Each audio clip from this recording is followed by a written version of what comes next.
All right, this just I want to show a neck shot. Well, I'm kind of talking about with the 223. We're gonna hit the gel block. We got some clay back here. Hopefully this works the way I'm wanting it to.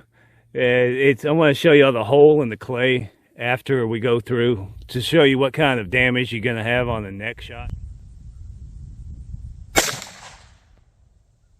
All right, yeah, that popped that one off.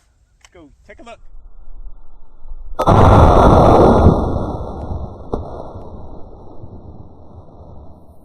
All right, here we go. Got a nice little blow through the gel block. This is what I wanted y'all to see.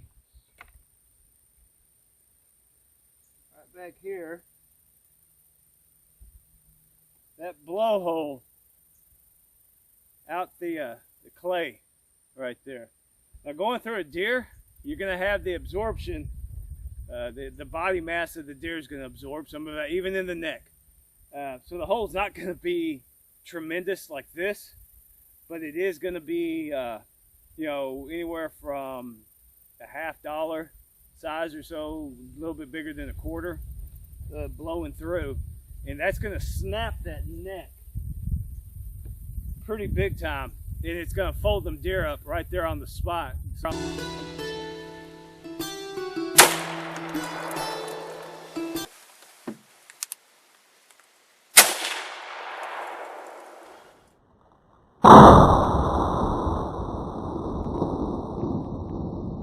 It's like if you got a chance to take the neck shot before taking the shoulder shot, if you're hunting with like really hunting with anything, I would take the neck shot before taking the shoulder shot. But yeah, we might take a look at the, well, let me just see. Y'all can see, because there really ain't a whole lot to talk about here. But yeah, that's going through right there. There's a better, that's the going in and coming out. Y'all see how it expanded as it went in. Whoomp, and that's about the size of a $50 or so right there, 50-cent piece on the backside on that little shockwave.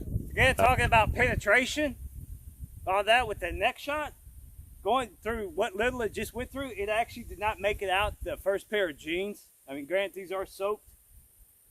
But yeah, we did not have a complete pass-through on the first pair of jeans, but we still got that nice looking bullet that Winchester though.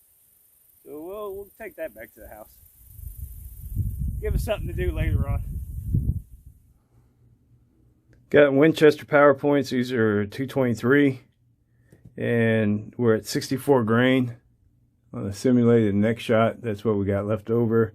Got 54.4. We expanded out to 0.471, top to bottom was a 0.30 right there. And there you go. Not too bad on the shroom. And again, looking at the exit wounds on the 223, usually you're going to look at these somewhere in this neighborhood on the size. On the next wound, it snaps that neck on impact and folds them up. I mean, it's if you can take a neck shot, I would always go with the neck shot, but that is not a bad bullet. Well, right there. So there you go. Pretty simple. Power points.